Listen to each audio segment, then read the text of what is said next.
As I usually say, Africa has got it all, and you will see it again because we are going to have our guests. We are going to go around the continent and we're going to discover what makes us to be so special and why we Africans should be proud of ourselves. We're going to have people who have really struggled and made it. You would like to know the secret. So stay with us because we have 52 minutes where we are going to talk about the life that we have, the style, and the way you have to make it happen. We will go through galleries. We are going to discover places and people.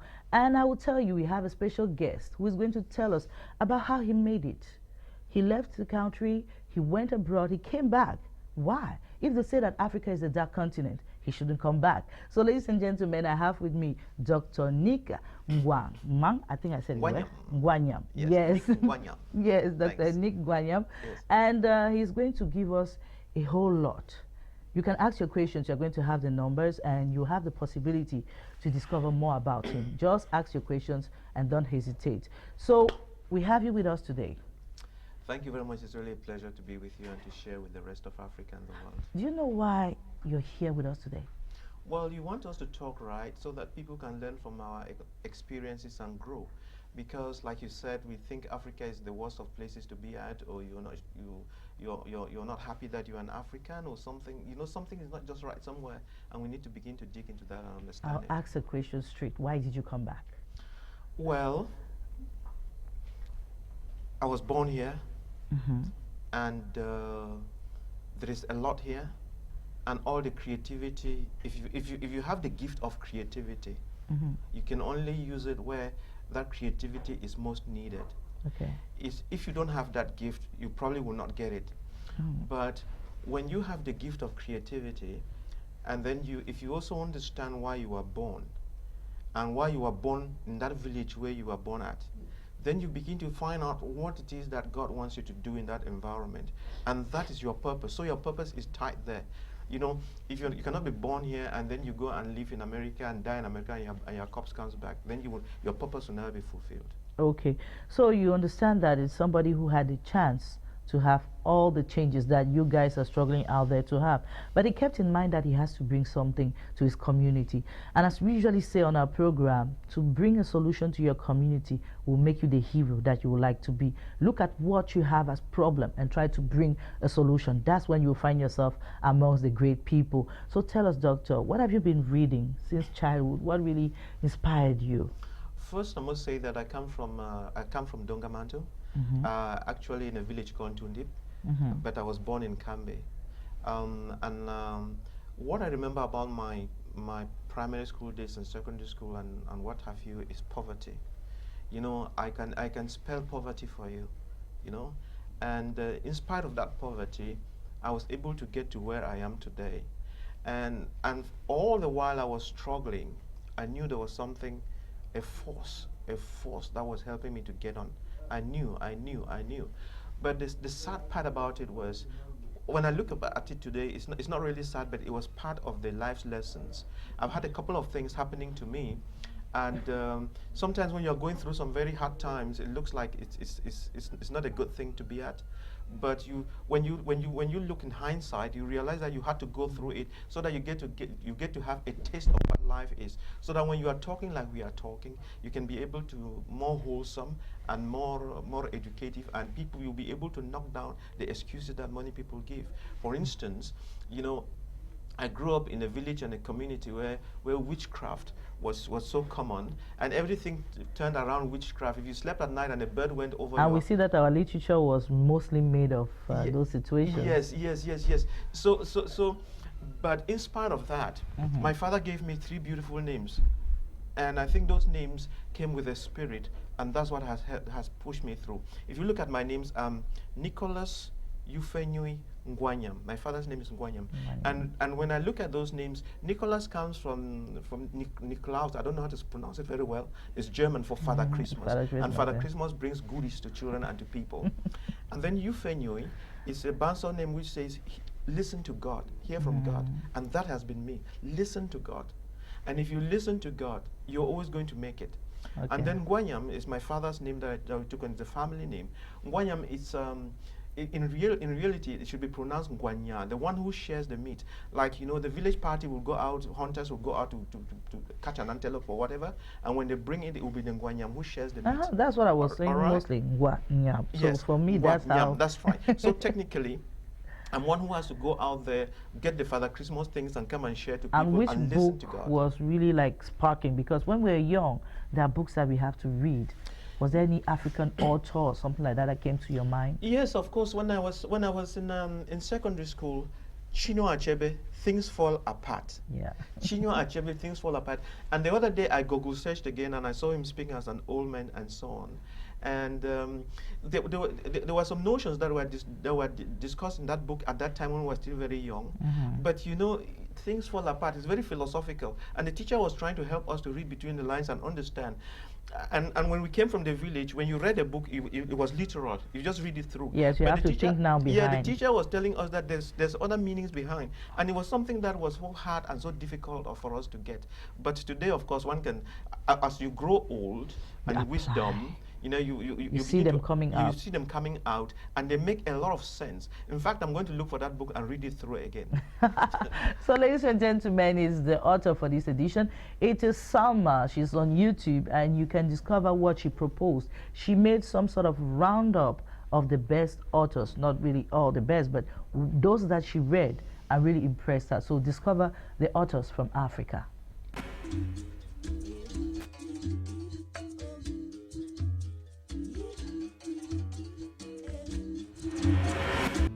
The great authors and poets from the great continent, Africa. In the colonial period, Africans exposed to Western languages began to write in those tongues. Also, African plays and novels written in English began to emerge. Among the first pieces of African literature to receive significant worldwide critical acclaim was Things Fall Apart by Chinua Achebe in 1958. The fifth on our list is Ben Okri, the Nigerian novelist, short story writer and poet who used magic realism to convey the social and political chaos in the country of his birth. Okri won the Booker Prize for his novel The Famished Road, 1991, the story of Azaru and Abiku and his quest for identity. The novel's Song of Enchantment, Infinite Riches, and others continue the themes of the famished road, relating stories of dangerous quest and the struggle for equanimity in an unstable land. Okri's works nevertheless convey clear and urgent messages about the need for Africans to reforge their identities. The fourth on our list is Buchi Emecheta, the Nigerian Igbo writer whose novels deal largely with the difficult and unequal role of women in both immigrant and African societies. Emecheta was married at the age of 16 and immigrated with her husband to London in 1962. The problems she encountered in London during the early 1960s provided background for the books that are called her immigrant novels. Her first two books, In the Ditch and Second Class Citizen, both introduce Emecheta's three major themes: the quest for equal treatment, self-confidence, and dignity as a woman. Most of Emecheta's other novels, including The Bride Price, The Slave Girl, The Joys of Motherhood, are all realistic novels set in Africa that explore Emecheta's favorite themes. The third on our list is Ngugi wa Thiong'o, a Kenyan novelist and theorist of post-colonial literature and director of the International Center for Writing and Translation at the University of California. His first novel, Weep Not Child, is a story of the struggle for Kenyan independence during the state of emergency and the Mau Mau Rebellion. A Grain of Wheat, 1967, generally held to be artistically more mature, focuses on the many social, moral, and racial issues of the struggle for independence and its aftermath. The second on our list is Wole Soyinka, a Nigerian playwright, poet, and political activist. He was awarded the Nobel Prize for Literature in 1986, the first African to be honored in that category. Soyinka was born into a Yoruba family. After studying in Nigeria and UK, he took an active role in Nigeria's political history and its struggle for freedom from Great Britain. A Dance of the Forest is one of the most recognized of all Soyinka's plays. The play was presented at the Nigerian independence celebrations in 1960. Death and the King's Horseman is a play based on a real incident that took place in Nigeria during British colonial rule. The horseman of an important chief was prevented from committing ritual suicide by the colonial authorities.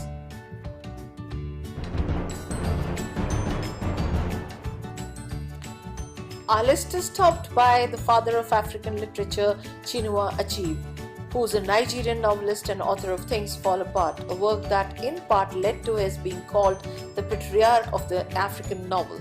Things Fall Apart is set in the 1890s during the coming of the white man to Nigeria. In part, the novel is a response and antidote to a large tradition of European literature in which Africans are depicted as primitive and mindless savages.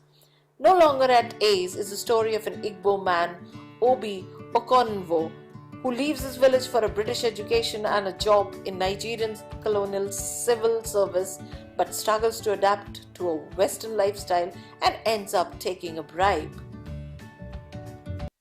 Thank you, Salma. You can get to her Facebook and you'll discover how she's impressed by the culture from Africa. She's an Indian, but she has loved what has been written in our past, in our present, and she's really somehow calling on us to be watching and understanding what are in those books and how they can inspire Africa. And that's very important because today we are talking to the youths out there who believe that they're in the wrong continent. No. On Africultures, we are going to show to you that you have everything. Don't let the others tell you what you have to think. Just think what you want to be in your mind and make your dreams come true. We have with us somebody who was from very far, who did not believe he could make it. Today, he's amongst those who stand and encourage others. And he's here today because he believes that he has to pass the message. I would like to ask him to tell us, have you ever been to a gallery before? Yes, Museum? Yeah. Yes, I have once or twice, but I must be very honest that, I didn't pay much attention. Yeah, I didn't pay much attention because actually I grew in my father. My father is an artist. He could draw and make other things and make articles. And and as a young child, growing with him, I could also draw and do some of those things. But I had too many things catching my attention. I was so involved in paying attention to nature. I love agriculture a lot. And when I was in secondary school in JMBC doing the second year, I had the best garden. So my own creativity, I developed joy from seeing my own creations. I could admire what you are doing, but I'm more stimulated by what I can do. But it means that you surely thought of exposing your works. Yes, my father used to expose his works, but that was my father and his works. I had my own works. He wanted to be a doctor, but he had the artistic fiber. That's right. And even till today, I'm so fascinated by geometry. I make things happen. I design my own houses. I design my own things, my own space, and all those kind of things. So it means that if you get to your house, for example, are we going to be chance to see works of art all over? Designs, drawings, and all the like? No, when we talk of works of art, when you talk of gallery, you are limiting it to some drawings and so on. But the whole world is an art itself. Douala is an art. The way the houses are, the way the streets are laid out. Even if you go to the market, the way a woman sets out her stuff is an art. So art is more than just what we see on the paper. So I was asking you because we discovered somebody who has been doing that in his house. He's going about and collecting masks. Yes. He loves masks, African masks. Yes. And for him, he feels that when you connect with those masks, yes, you discover another world. You respect the ancestors. Yes, I guess he is looking for something. He's looking for this. He's looking for the spirit world. He wants to discover the spirit world through masks. But you can actually, before you look at the mask, you can step back and understand man and understand where we are coming from. And it's the basis of our existence. Because if you don't have that basis of our existence, you get it all wrong. What am I saying? Tessa, you're made up of body, soul, and spirit. And it's that spiritual part and that people don't understand. And it's even the soul, they don't get to know what the soul is all about. And many people are so concerned and at the body level. So through the mask, he's trying to get into something deeper. But if we understand that the world was created by God, that is for people who believe that creation came from God. Because some other people who are materialistic then think that the world came from the Big Bang Theory. And then there's natural evolution. That's why they would think that you and I came from monkeys and baboons. But if you know that God created you and I, we didn't come from monkeys and baboons. He created us as human beings. Now, with that understanding, you would know that, you know, you are a spirit being. And depending on the spirit that you get hooked to, you are either a creative or destructive. So when you hook to a spirit of God, you know, you work with wisdom. But when you work with the spirit of the devil, you can seem to be making it in life, but you don't Doctor, are you trying to tell us that the works of arts like masks, which were used for traditional purpose, which were used during dancing ceremonies, are said to be evil? They are not evil. They are works of creation. They are works of creation, and that creation is directed by the spirit. But somebody will look at those masks and see God's creativity. Another one will look at it and see Satan. So it depends on your mindset. But like you said, the guy who was collecting the mask, he was trying to look deeper, right? Into For him, he feels that he's in contact with his past and the future. And Yes. Africans today, we have to get to our roots. Yes, We you have to know our roots so You that have we to can know. integrate with others. It's very, very important that you know who you are. Because when you don't know who you are, some other person is going to tell you who you are and mess you up big time. You have to know who you are. Where did you come from? Where are you going to? What is your purpose for being here? When you're gone, what are you going to leave behind? It's very important. These questions, they are fundamental questions that you must answer from when you are young, and you keep revising your notes until you die. If you miss out on those things, because that's your foundation, if you miss out on them, then you begin to think that, oh, when I go to Europe, that's where I will make it. That's when I'm somebody. Yeah, when I go to America, no, you are somebody when you are here.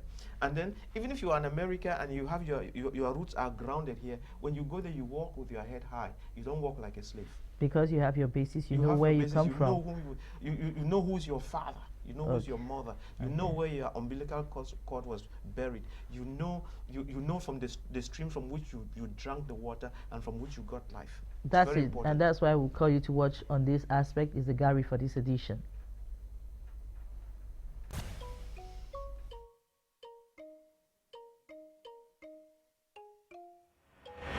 John Patrick Guichard's seemingly normal Fulton County home masks a collection like no other.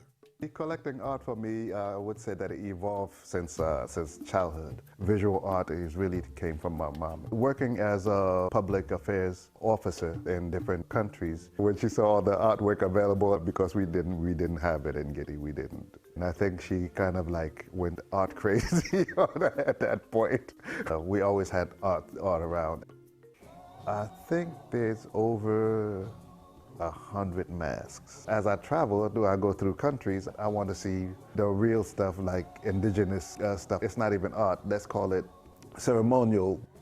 I got from my mom that when you pick up a mask and you look inside, if a mask has been used or danced in a ceremony, on the mask you see where the face rubbed against it. You always have to respect objects. They may be inanimate, but they're still living. When I buy a piece, I don't bring it in the house automatically. I leave it outside and I talk to it every day and say, I just want to make sure that you're okay. If you're not okay, give me a sign. It takes me a process of a week or two. My collection will never be complete. It's a joy for me to come home and see them. It's part of people, it's part of a culture. It's important because some cultures die off, but as long as we keep in it, it's still alive. And that was it. That was a great moment that we witnessed. We see somebody who has decided to have the mask around him because he feels that it's like getting back home to Africa. So, Doctor, you are with us today, and you can see that it's a good experience, isn't it? Yes. When I see those masks, they remind me of my primary school days. During Christmas time, we used to go, to dress up, we call it juju, and we'll put a mask on and then we'll go dancing and so on. So yeah, it reminds me of our past, and we grew very much with that thing in the village, you know, all sorts of masquerades and so on. Yeah, it reminds me of my past. So and now, the present, I would like to ask Doctor, what do you think of the world of fashion in Africa? It's great. It's great. my wife and my daughter, they go on YouTube a lot, or is it Facebook? I have no idea. Yeah, to look at these women, these Nigerian women who do a lot of designing with African fabrics, like the Ghanaian fabric, and you know, Malian dresses and so on. I think it's a great thing, and it's an industry that we should develop and make money out of it. We should be able to clothe ourselves and also be able to sell what we produce so we can make some money. I think it's high time that we should produce what we need. So, Doctor, I would have been impressed to see you in your traditional outfit. Oh yes, I was gonna. You're right. You're right. For the next edition, Doctor is going to impress us with that one. Yeah, it's very important because yes. what I'll tell you is that you see him the way he is a big traditionalist somehow. Yes. You see the way he has been going around. You just understand that he has values and that he has a way of seeing things. And if a man doesn't have value, Yes. I'm sorry, even the way you live will not be that. You remember that the shirts I always wear? I wear them almost every day. Those are from Togo, or from where? Those shirts, Togo, Benin. Yes. Yeah, that's right. Okay, I with wear the those every designs. day. Okay. Yeah. No, next time Doctor is going to impress us with something maybe from his area or something like that. But I'll tell you, it's a traditionalist. Just leave it. It's just like he's first testing to Afrikultures, and he will understand that we here, we love to talk about Africa, and Africa doesn't always have to be traditionalist purely. It can be modern somewhere, but we mix both of it because Africa today has to get into the world, which is modern. So we can't forget whom we are, but we can get there with what we have. So ladies and gentlemen, this is a fashion parade, a very special one, and that is how we hope that very soon Africa is going to take control of the podiums. We had a guest here some time ago who said he would like people to walk on the podium like the Africans that they are. We shouldn't just copy everything from the others and apply it the way they brought it to us. We instead have to make it in our own way and make it sweet. So this fashion parade you are going to watch, for me, is one of the best.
Who will not be impressed by that? It is a fashion parade made for Africans by Africans.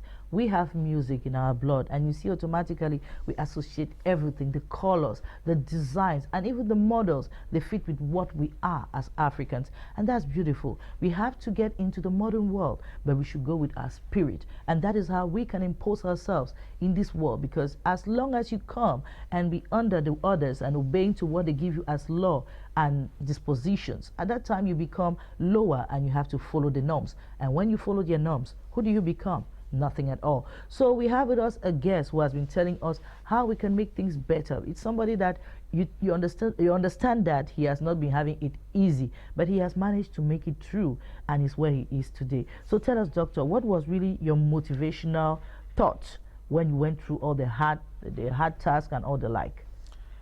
No, the issue is you see where you are, and then there's something in the spirit that is pushing you that you don't suppress.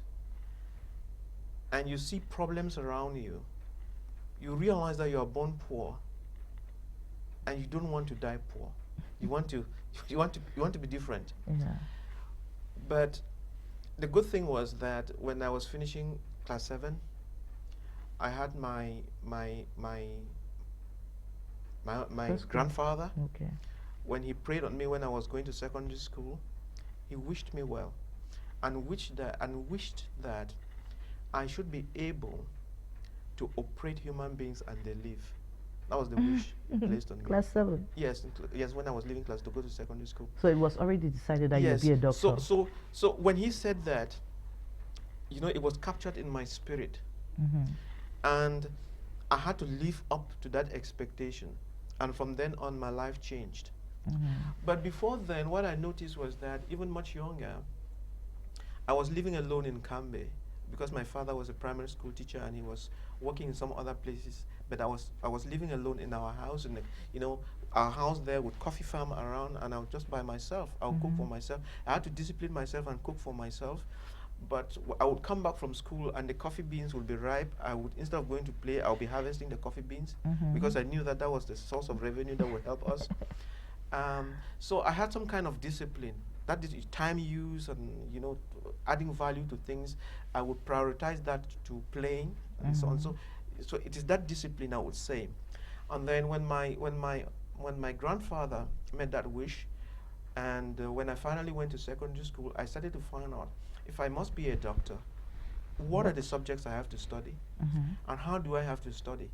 So it's an issue of day one. I started to work on it day and night, day and night, day and night. And I will tell you this, ever since I entered secondary school in Form 1, up to finishing in upper 6th, I never failed any subject except one. And once, I failed in religion in the first year, and I got a red mark. So if you were to spread out all my results or sheets, whatever, you see only one red mark, you know, for all the subjects I was studying, up to the GC and whatever. So it was that commitment, you know. Then, fortunately, God held my hand. I was able to lead me to medical school and just continued and just continued. Was it easy for a black person to integrate in the system? We know that now it's easier, but at your time, yeah, but I must say that I went to medical school in Yaoundé, in CUS, in Yaoundé. Yeah. But while in Yaoundé, I must also tell you that when I was in secondary school, I picked up entrepreneurial skills in the sense that, you know, in Form 3, I learned how to take black and white pictures and print those and then sell them and get some money. Wow. Yeah. And then when I went to university, even being in medical school, I had the boost, that is scholarship. But I still had that passion for photographs, and I would go around with my camera and to the hostels and take pictures of boys, girls, and so on. Then have those printed in Photo Rush in France, and then I would sell them and make some money. That's great. So I did that until even when I was in 6th year, I was not like ashamed of doing what I had to do to survive. I knew that it was good, and then that spirit kept pushing me. So even today, even as a medical doctor, you would have noticed that the entrepreneurial part of me is. And I see it with the world of arts. Yes, You're already from the painting to the pictures. Everything. You know, being in primary school, I used to sell firewood, sell corn, sell things, and so on. And you know, my mom, I used to go to the market with me on market days. She had a machine, a singer machine, and we use those I would see her repairing, you know, torn clothes and getting some pennies, and I also help with that. So that's another thing that I would probably should share, that, you know, the way we train our children Don't be so focused, just book. Success. You know, you have to do handwork. You have to learn how things work. You have to open your eyes and ask why things happen the way they do, and see the other things. You could be the best, but if you're tunnel vision, you're not going to get too far. You must be broad-minded and not be too proud. You understand? You have to learn to be humble and know that whether you're a doctor, an engineer, a president, or what is God's gift, and you don't need to be too proud about that. Okay, I think I got something clear. The parents should know what they put in the mind of their kids, because that's what kills the youths in Africa today. If your parents told you that you were not going to succeed, automatically don't expect from your child to make miracles. You could be in a situation which is not that of success, but you can tell your child that there is possibilities, there is something that can happen positively in his life. If his granddad had not told him from class 7 that my grandson is going to be a doctor, he would never have meditated on it and focused on it and made it to come true. So parents out there, know that you have your little African child. You can make him to be the best, or you can make him a loser. We're going to get to Togo right now to discover the artist for this edition. I think you love the way he presented it. It's King Mensa, and the way he shows Africa to be the spiritual side and the positive side of our lives. So watch it out. It's the artist for this edition.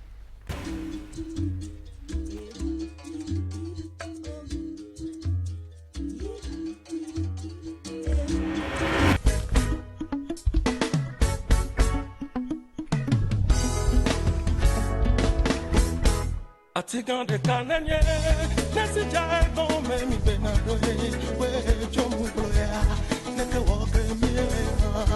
Atigan de Cananye, Tokusu, why Gome, mi Benado, where Jomu Bloya, Neka walk me.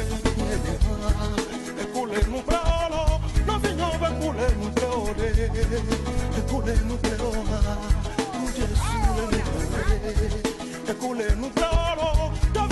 Kule nubleo gloe, kule nubleo ha, kuje sule nubleo.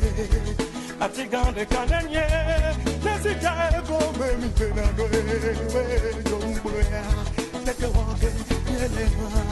Atigande kanenye, tokuso ego me mi ulanando we jombuya, neke wage yele ha. Kule nubleo, ma vinyoba kule nubleo de. Kule nubleo ha, kuje sule nubleo de. Kule nubleo, David nobe kule nubleo gloe. Kule nubleo ha, kuje sule nubleo de.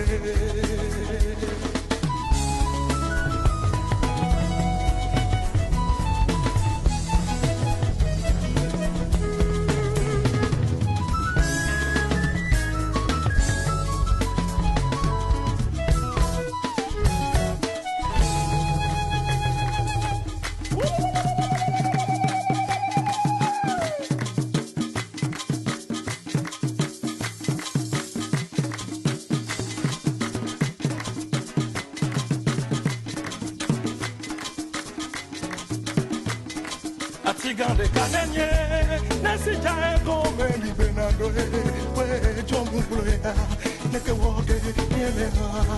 Atigande kanenye, tokusu ego me mi benando we jomu bloya, neke woge yele ha. O de kale nyasilo, nenu tumya o kwe honana we jojo ya, neke woge yele ha. O de kale nyasilo, nenu tumia odi komi kwanado we jojo ya, deke woge nyele ha. Ekule nubleo, na vinyobe kule nubleo de. Ekule nubleo ha, kuje sule nubleo de. Ekule nubleo, na vinyobe kule nubleo gloe. Kule nubleo ha, kuje sule nubleo de. O de kale nyasilo, nenu tumia okwe khona meme.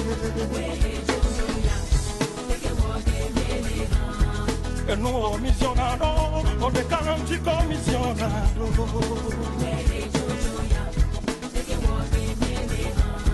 E nuovo mi banado, o de canti commissionato.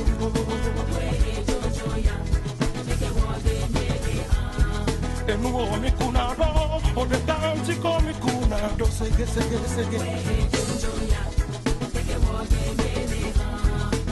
o mi canaro, o de canti con mi canaro.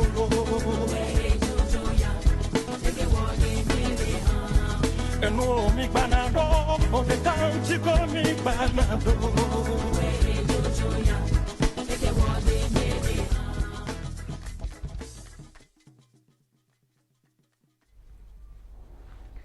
And that's it. We are sending a big hug to the people who are in Togo watching us. We have been reacting to the program. Gambia, we greet you over. Mauritania, Mali, I think, how am I going to say? Senegal, they have been writing. There's so many. Namibia, we greet you. And I don't know, so many. We have our Facebook page. We have our group WhatsApp where we meet and talk about what you expect for the next edition. You can join us. Don't hesitate. You have the contact. Just be with us. And you know that also we have our how can I say it? We have our group Facebook page where we talk about all what is happening in Africa. And you can get to YouTube, that's what I had to say, to view what you missed for the last edition, what went on and that you didn't really see with us. If you miss it, you get straight to our YouTube page, Afrikultures by Tessa back with K, don't forget. So we have our guest today and he's going to tell us, Doctor, what do you like musical style, musical, you know, what's the feeling when you get to music? I think music is a great thing. You know, when you hook up with music, then your spirit is alive, your soul is alive. You would have noticed children sing a lot. And when I went to primary school, I taught singing in primary school. And so yes, I got hooked up to singing. Mm-hmm. And you would probably, like you were asking, what kind of music do I like? I mean, all sorts of genres. I would think of gospel music. I would think of just soft, cool music. And you know, I like music like Don Wayne kind of music. And then there's country music, Don Williams. Don yes. Williams. Uh-huh. And when I was in, I remember when I was in university, I had this musical set with me, and in those days, there was the old days we had this tape, not the even cassette. the cassette, Yes. you know. And when I opened my door, I would just go straight and push the button and have some music. And as we were talking, I remember some of the pieces that used to get into my soul. Mm-hmm. You know Misenga Francois. L'amour c'est tout ce qui It's on the 14th of February. We don't breathe with that song. I like that song. And then, as I was coming to the studio, I was humming this one by late Manu Dibango, La Vie au Village or something. Okay. Yeah, I get it. I get it. Yeah, it's a very smooth song, yeah, and then which can wake you up with the and it chords connects and everything. you to your roots, kind of, you know. And then, and in university there was this other song, "The Smoke" by the Smokies. Living Next Door to Alice. I don't know whether it's an old song. It's possible. 24 years been waiting for a chance to tell her. I think I get it. Maybe Alison. Yeah. For 24 years I've been living next door to Alice. Alison. Yes. So songs like that, you know. This is the thing. When I listen to songs today, they seem to have no meaning, but they have meaning, of course, to this generation. Yes. But the songs past, the people who sang them conveyed a message. And the messages helped you to grow. Yeah. If you listen to Jimmy Cliff, all those people and the songs there had was a message, encouragement, hope, or something. But these days it's just a lot of noise and hype and so on. Dr. Nick has dealt with us today, so we are going to get to what we call the trailer for this edition. It's a Cameroonian, is the benefactor. It's somebody I really appreciated, and I thought that you can discover one of his latest movies. Watch it. And Doctor is going to tell us more about what he thinks of the industry.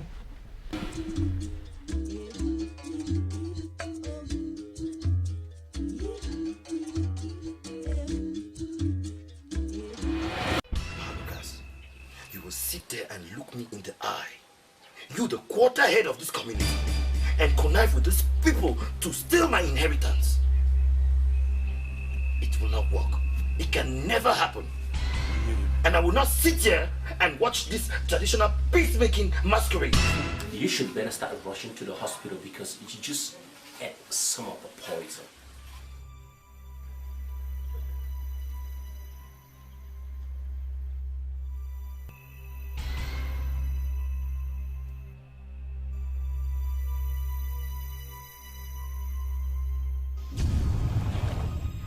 Are you under any kind of pressure or what?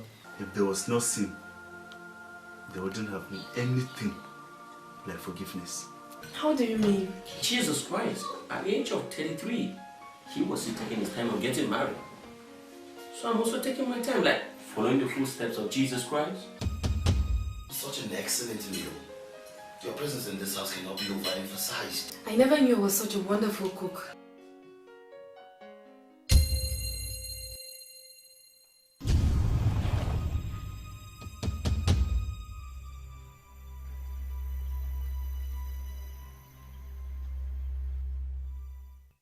Was it a good movie that you can go and watch? You saw the context, just get to it. We have to promote ourselves, promote what we have. It can only be for Africa and make Africa greater because we consume African, isn't it, Doctor? Yeah, we do, and the movies, you know, they make the mind grow, especially if in the write-up the values are being brought out. You know, you can watch the movie and learn something. The movie is only bad if you watch it and you don't learn something useful, or it's just showing you crap. But if the people who conceive the script do it in such a way that some values are brought to the forefront to encourage our children, to encourage living together, to encourage love, to encourage hope, faith, all these things, you know, and to build the mind positively, that's great. Because the movie too, it could also damage the mind. We cannot let Doctor come today and go without asking him a question concerning the situation that we are living in the world, because for me it's just like a big movie. Yeah. What we are seeing today, we are seeing the world at a stop. Yeah. We see everybody following the same norms. Everybody is afraid of something we are not seeing. Yes. It's just like what we have been seeing in movies coming to a reality today. Can you tell us, how do you see the situation right now? You know, it doesn't matter how bad COVID is. I guess you're talking about COVID-19, right? It doesn't matter how bad it is, there's always a silver lining in the cloud. There is something bad, very, very bad, but if you look very carefully, there's one or two things from it that would help you. Positive, yeah. You know, the world was on a treadmill, going too fast and not listening to itself. The train was moving so fast, we were not aware of people falling off the train. Yeah. And then COVID came in there to stop everything. As messy as it may be, it gives the world an opportunity to pipe down and to make it kind of like equalizes everybody. Whether you're big or small, it has no respect for boundaries. It couldn't care whether you're a president or a billionaire or whatever, it doesn't care. So that it teaches us respect. And from that perspective, many people have been asking now the questions, who am I? Where did I come from? Where am I going to?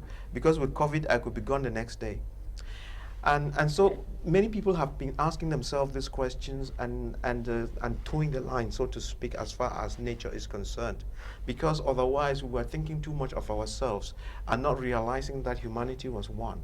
So it begins to help us to understand that humanity is one, and we must grow with that mind and begin to help others. And then it also, you know, I was looking at something on WhatsApp, and this picture showing some African children dying of hunger, and the statistics were showing the thousands of children who die every day in Africa because of hunger. And then when you compare that with those that people that are dying from COVID, it's very small. So yes, COVID is there and probably is catching our attention because it has no respect for the rich and the powerful. Yet hunger is limited to the poor and we neglect it, yet it's causing more damage. And from my perspective, it brings my attention to things that we have been neglecting, which are very important. Okay, thank you, Doctor. We are going to get right now into the DRC, where we are going to discover an event which is coming up. Afrikultures is partnered to a project which is really important for Africa. It's going to be in June 2021, and we hope that they are going to give us the space, the possibility through what we're going through for us to celebrate Africa once more. Let's discover the events coming up, like the Kwango Festival.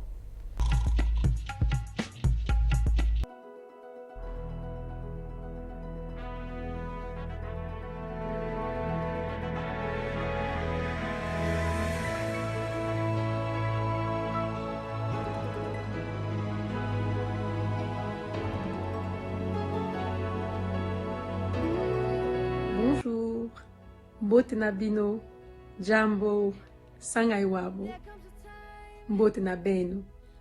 Je suis la reine Diambi Kabatusuila, Chiyoyo Mwata, Mukalenga Mukajiwanka Shama, de Bakwaluntu du Kasaï central de la République démocratique du Congo.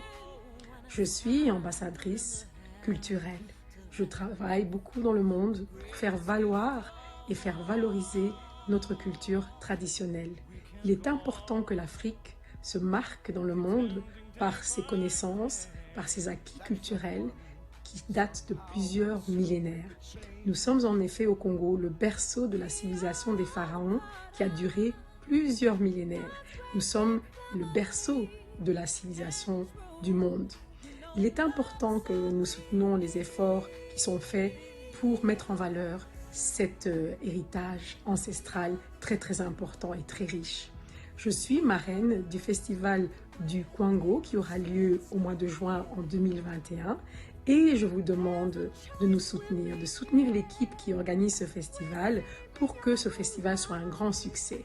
Moi, je fais la publicité dans le monde entier pour que nos enfants qui sont dans la diaspora africaine ancestrale et moderne puissent revenir au Congo pour voir les merveilles que nous avons, pour rencontrer notre peuple extraordinaire et pour venir au Congo se restaurer et se fortifier.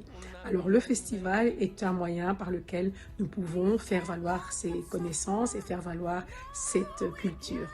Alors je vous demande de nous soutenir, je vous demande de nous soutenir par des dons pour financiers, par des collaborations, en créant des collaborations, aussi simplement par la publicité qu'on peut en faire et par les efforts que tous ceux qui travaillent et qui se sont engagés à préserver l'héritage ancestral, millénaire, qui est riche et qui est intelligent, qui est intéressant et qui a une sagesse extraordinaire, soit préservé et qu'il soit le socle sur lequel le Congo va se reconstruire et l'Afrique va renaître. Je vous remercie beaucoup et je veux vous voir au festival de Kwango très bientôt. Merci. Matondo. J'en appelle à la solidarité mondiale. Continuons à vivre ensemble avec la pandémie. Pensons aux autres, pensons à nous-mêmes. Avec le festival de Kwango, terre de rencontre, festival panafricain qui se tiendra en 2021, luttons tous ensemble contre le Covid-19. Je souhaiterais, en tant qu'artiste française, auteure, actrice et intervenante de théâtre, participer à la prochaine édition en 2021. Alors rejoignez-nous, suivez-nous. Nous avons besoin de votre soutien, que ce soit moralement ou financièrement. Un grand salut à tout le monde. Salam. Appelant à la solidarité mondiale, assistant et protégeant les autres. Continuer à vivre, exister et faire exister notre quotidien frappé par la Covid-19. Pensons aux autres et à nous-mêmes. Avec le festival du Kwango, terre des rencontres, festival panafricain qui dit stop au coronavirus. Luttons contre la Covid-19, c'est notre affaire. Nous, Orchestre Shabab Andalous du Maroc, nous ajoutons notre voix à la vôtre et espérons soulever le défi et être parmi vous à la prochaine édition. Bonne chance. Aouniti Aounibara, je suis Pamela Diao du Burkina Faso. Je lance un appel à la solidarité mondiale. Continuez à vivre et à faire exister notre quotidien frappé par la maladie de Covid-19. Protégeons les autres, assistons les autres aussi. Avec le festival de Kwango, Nel Production est partenaire de ce festival. Nous disons stop au coronavirus. Alors vous qui nous regardez partout dans le monde, soutenons ce festival pour sa deuxième édition prévue pour 2021. That was interesting. We are going to be part of it. If you want to be at the festival, Kwango, get to us. That's the contact. We are going to see how to give you space to come and present what you owe and would like to sell out to the world. Right now, let's go to Burkina Faso, where we are going to discover a particular way of celebrating and bringing richness to a village. Watch it out. We are still there.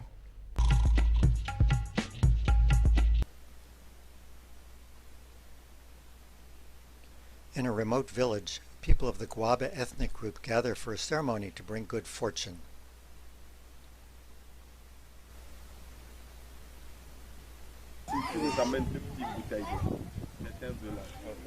Coming out of the bush in ancestral spirit, the mask contains a snake spirit, bringer of fertility.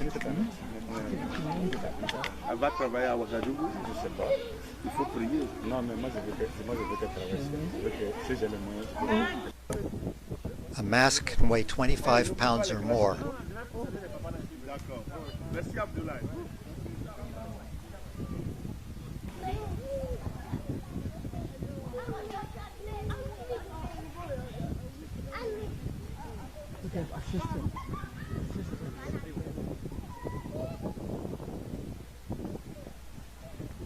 An ancestral bird spirit, bringer of abundance. The beak hooked into the mouth represents secrets, the wisdom of the ancestors.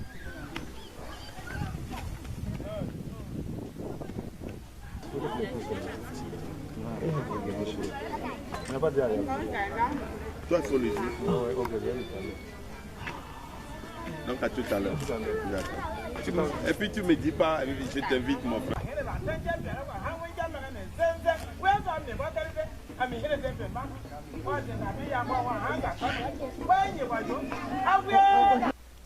The geometrical patterns on the masks are not just decoration. Initiates can read them as a symbolic language. The symbols convey moral lessons and the history of the group.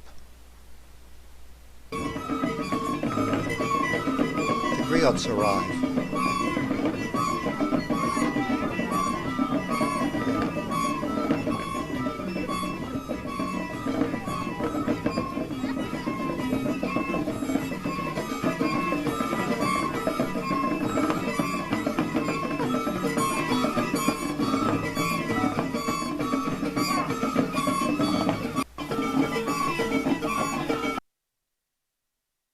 That's the Africa we would like to sell to you, the Africa that we have to value. So, Doctor, we are at the end of our program, and I know that we have so much that we could have said, but we are going to keep it for the next edition. So, can you give us a last word to the youth, an advice on what you noticed?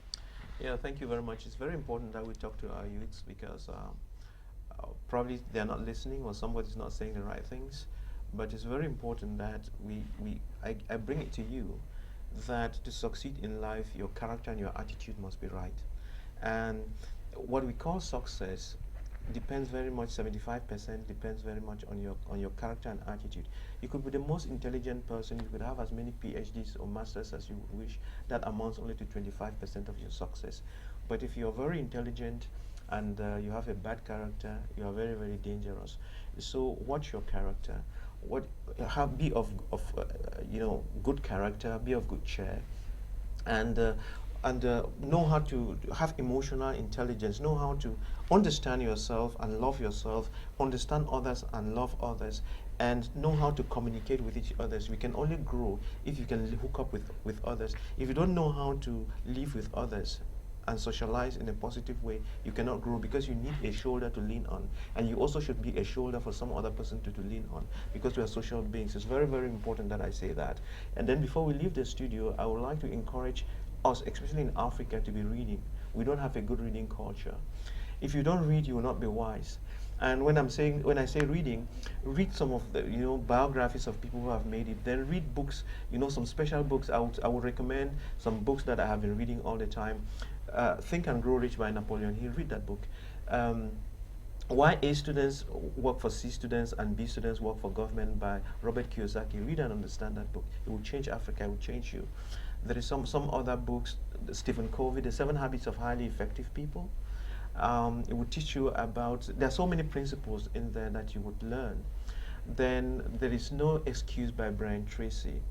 If you read these books, then besides your Christian or Muslim values that build you up as a human being, if you read these 4 books and apply them, you'll make it in life. Read a lot. Thanks. Thank you, Doctor. It was a pleasure having you with us. And as you can see, when you follow our program, you must have a piece of paper and a pen, because you always have info that can be useful for your present as well as your future. So, ladies and gentlemen, it was a pleasure having you. We talked about a positive Africa. You understood that there is nothing that can stop you from making it. I'm Tessa Bags. I hope to have you for the next edition. Stay positive and know that Africa has got it all. Take care. Bye-bye. Africa.